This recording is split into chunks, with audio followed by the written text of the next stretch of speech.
My wife friend-zoned me and told me she felt disgusted after sleeping with me, so I started acting extremely cold with her. She completely lost it, my wife and I. Started couples therapy recently, and during a session, she confessed to me that she was no longer in love with me and only saw me as a best friend. She said she only loved me in a platonic way. And this was one of the main reasons she has refused to sleep with me for the past 3 years. Later that day, she also said has built up a lot of resentment towards me. She thinks it's because I spend more time with our kids than with her, and due to the resentment has even started thinking of other men. I had absolutely no idea how to proceed until the other night she came home hammered and begged for intimacy. I initially said no, but she kept pushing until I gave in. The next morning, she woke up and said she felt disgusted with herself. She once again reiterated she sees me as a best friend, and her whole life she's had a rule about never sleeping with friends. That same day, we had a deep heart-to-heart talk where she said that all she wants is simply companionship, which basically means our co-parenting, roommate dynamic.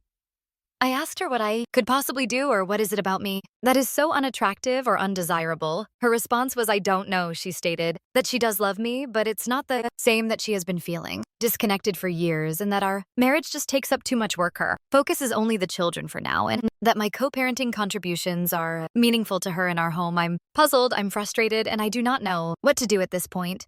Update 1. One of the main things that has bothered me has been the term resentment, and it has been really eating me up inside knowing my wife keeps telling me she doesn't know why she's resentful or doesn't know why this is affecting her emotionally. Mentally, I brought this up with our therapist once again and resurfaced the conversation about being married for so long, 15 Mars, and being together since we were 14, our long history of growing up, and how having children when we were 19 significantly changed the trajectory of our lives. We experienced severe poverty and many hardships in the process, and we essentially had zero social life for the past 10 years because we were so busy raising babies. 2 kids now ages 12 and 14. Therapist followed up with tons of questions directly, mostly at my wife, about her feelings towards this, and 90% of the responses were very our kids focused. It definitely felt like she was afraid of saying yes. It sucked because she would feel guilt or shame because it would imply she regrets the kids. I mentioned this in the session, and the therapist encouraged her to look at this outside of the lens of being a mother and to try to view it a bit more selfishly and individually, and it was very eye-opening. My wife mentioned that she was very frustrated with the fact that we did miss out on many things in life. She also was very clear in saying, I do not think I missed out on other partners or dating or partying, but I certainly lost all my friends. This was huge because one of the big pieces that has caused a strain in our lives is how siloed and isolated we've been. I followed up by reminding her that it's important to have good friends and to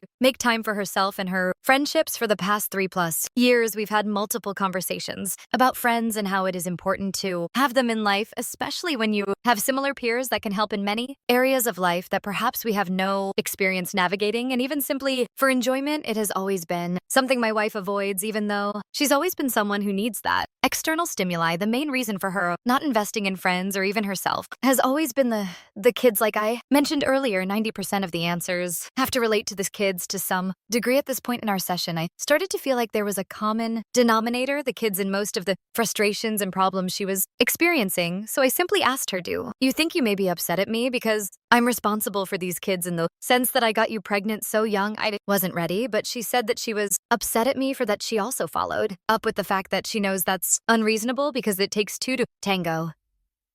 I did feel like it was progress because it kind of gave us something to work on and help alleviate some of these burdens, so we agreed to invest more time in nurturing good friendships, both together and individually. Towards the end of the session, we began to discuss what actionable items we would take from this session. At this point, it was still all very ambiguous and blurry as to what the outcomes were. I was very direct and very forward in asking my wife what her plan is moving forward. She started basically saying the same thing, that she doesn't have any desire to be intimate with me as of now, and that she loves me immensely and she feels bad for not being there for me. I also brought up the brief swinging that happened, to which, for the 50th time, said it wasn't a problem. I agree with her on this. This was something that was a mechanical approach for a solution to a problem that was very much inexistent when we tried this. We both really have no issue to this. We know it happened, we tried it, and mutually stopped and turned the page. I also brought up other life events that may cause resentment, and really we ended up not getting anywhere else as far as the root for resentment, which was discouraging. I then basically expressed to my wife that I will not be okay with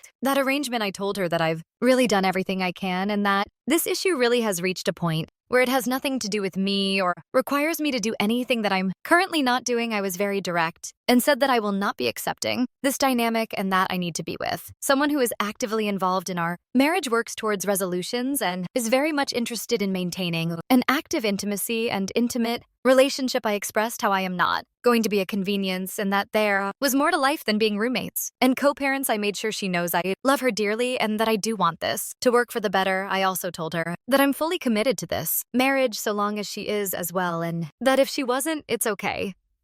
However, I will not be a part of something where these efforts are not reciprocated. Told her I have no plans of leaving and I do not want a divorce. However, I made it clear that if this dynamic continues, that divorce will be the only outcome. Of course, tears were involved and it was a very bleak and sad ending to the session. Still nothing was said and I walked out, very discouraged and very determined to start working on the 180 as soon as we left the room. It's painful and very difficult because much of the 180 requires you to be very short and cold and transactional. The saddest part is realizing this dynamic already is very cold and transactional. Here is where it gets very interesting. I started working on implementing many of the 180 recommendations that same day. I mentioned to my wife that, hey, things are going to be a bit different moving forward. I'm going to honor her roommate co-parent dynamic without reproach, and that it should be no mistake that I am not happy here and I am never going to be okay with it, but I am done working on it. If she wasn't going to work on it, she agreed and went to bed.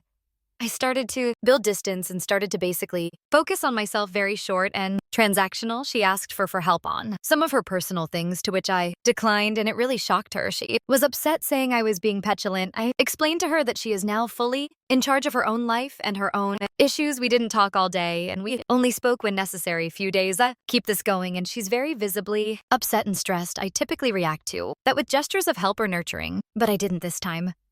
That night, she was crying, telling me she's stressed and she thinks something is wrong with me. Because I'm indifferent, I simply listened. Then I told her that this is the dynamic she proposed and that I'm simply much like her, taking care of myself and focusing on myself. I'm not going to lie.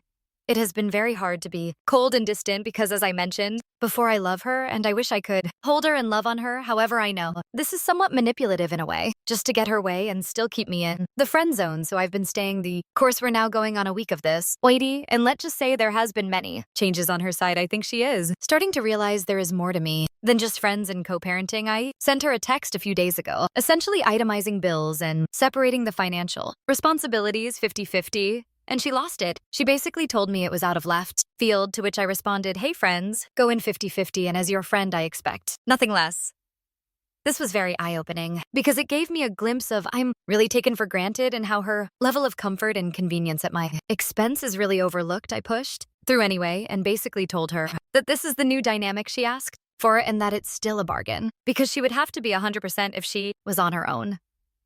I'll wrap up with this. While the 180 has been working in many different areas, I'm still very much sad about the overall situation. There have been many eye-opening statements being said and realization that have not been pleasant to encounter. It has also sparked new energy and new efforts on her side as well. She's definitely seeking to talk to me more often, and while it's hard to turn down, I hope if things improve, this continues to happen. I've also noticed that she's making more time for herself aside from being a mom, which is huge because she pretty much neglected herself for years. I'm very pleased seeing her be more herself. I hope is that as we work on ourselves, the marriage improves.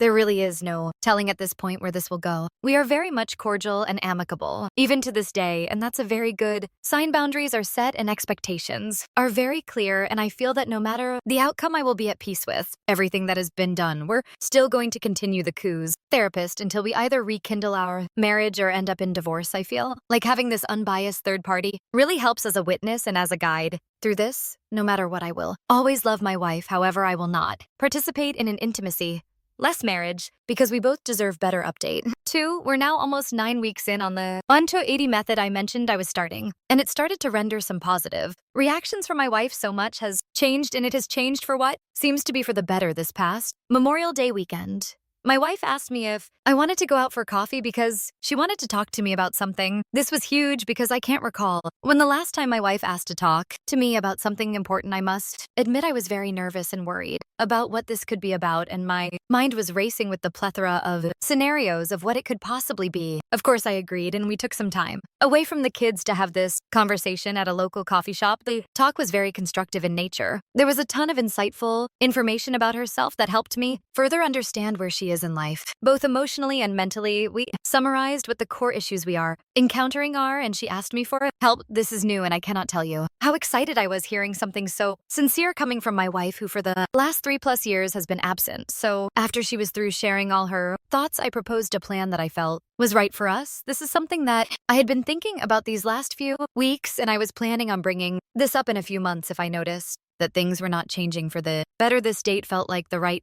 place to share it since it goes hand in hand with what she talked about, and it also relates to the help she was asking. Before I started by first acknowledging her feelings and her concerns, I told her they are valid and how she feels is personal to her, and that I care that she feels this way because I don't like the thought of her being sad or depressed. I also told her that my goal still is and will always be for us to reconcile and be the happily ever after we vowed to be for each other, and that my love for her is as strong, if not stronger, as it was the day we said I do. I continued the conversation by telling her how I felt about the whole situation and how it affects me every day. I also clarified some things that she mentioned she was feeling because I have been very distant and monotone lately. I explained to her that I was very much trying to protect my feelings and emotions from the rejection and neglect, and that it wasn't personal. It was simply me safeguarding myself because I cannot control her. I can only control myself. This was a perfect segue way to the core of this approach, which is focused on self-accountability. I told her that for the longest time I was always working hard to make her happy and do things that I knew she enjoyed or wanted. However, I was always met with rejection and disappointment, which caused a load of stress on me. I explained to her that I had to make a change for myself. After all, I can only control myself and make the changes that I want for myself. I mentioned how I was starting to implement new habits and routines that help edify me, all while still executing all of our shared responsibilities, including parenting, finances, and daily living activities. I explained that the goal is to continue to improve myself, both as a husband and father, learn more, and be healthier. She was very receptive to this. She told me that she sees what I'm doing and that she is proud of the changes she has seen. She also told me how she's starting to realize that she feels left behind, and that much of the things that have affected her negatively are her own fault. Toward the end of the conversation, which was about 3 hours, there was a very high spirit of reconciliation in the room. I told her that my goal is to ultimately make this work. However, I was very clear that I was not going to live under the current circumstances. So here is what we established. We are in charge of our own happiness. The key here is that she's not responsible for making me happy, and vice versa. We both need to seek what that personal plan looks like individually. Also, we're both encouraged to include each other in taking those steps if we want, but it is not required. We are in control of our own individual lives and our own journey. This means we're both responsible in finding the resources necessary to grow, change, and heal. We can definitely help one another when help is requested. However, unsolicited advice or help will not be rendered. We are responsible for communicating this. Ensures nothing is left unsaid. If it was never brought up or discussed, it never happened. We're not mind readers, and we need to take ownership when we fail to communicate. Make a list of needs and wants. This gives us both clear direction about meeting each other's needs. This also gives us a choice as to what we want, choose to do, compromise on, or decline to do. This list also will not serve as a checklist for accountability. We made it clear we would not be bringing this list up for the purpose of arguing, and it was up to the other person to use the list as a tool for growth, transparency, or clarification. We concluded that it was up to us to decide if we will be happy doing these things for ourselves because we care not to simply check a box. This was very important in order to establish long-term habits and not short-term band-aids, because you cannot make someone change or do something they don't believe is important. We also established a deadline, Memorial Day 2025. At the end of the conversation, we concluded by setting Memorial Day 2025 as a hard stop to evaluate our lives and our progress. We agreed we would do this with the clear understanding that we will independently decide if we are happy here. If we determined we aren't happy, we will be getting a divorce. We would also both assume full responsibility for what happened should we get divorced. For example, if needs were not met, it would mean my partner chose not to meet them. This places full responsibility on each other in all areas. The whole process requires that if needs were not met, the next question should be, did we do everything to address this issue? If yes, then we will have a clear conscience of what transpired, and know we left no stone unturned if, however, we didn't do everything to address the issue. It will mean the issue is not important enough for you or didn't care to meet those needs. This goes both ways in all areas. Like everything else, we established that the main motivator for change should be ourselves, and that if we did that, we would in turn begin to see beneficial changes towards each other. The goal is to ensure that everything we are doing for one another to meet each other's needs is being done because we want to. Do it for our spouse, not because she asked, isn't Ted? It was done because I know it makes him her happy, and I love seeing them happy. I felt it was important to mention to her that we are no longer required to do anything for each other. It is now more of a, I want to do these things for each other. Ultimately, I felt the conversation was very positive and productive. Many tears were shed and lots of hugging ensued. I know this doesn't mean or guarantee anything, however, this has never happened before, and I can honestly attribute it to the 180 method. I've decided I will conclude and will refrain from this method moving forward, as the plan now has changed. I'm planning to devote myself entirely to not only myself and my growth, but to also work on her needs and wants, because I want her to be happy by my side, she said, and agreed she would do the same for herself. We agreed we would help and build each other wherever we request for it, and that we will be approaching this as a team as of today. Some of the biggest changes I have noticed are her commitment to therapy and mental health. She is taking some antidepressants that are helping her. She is also more confident and in a far better mood more frequently. We have started to explore more ways of intimacy in multiple areas, such as physical touch and words of affirmation.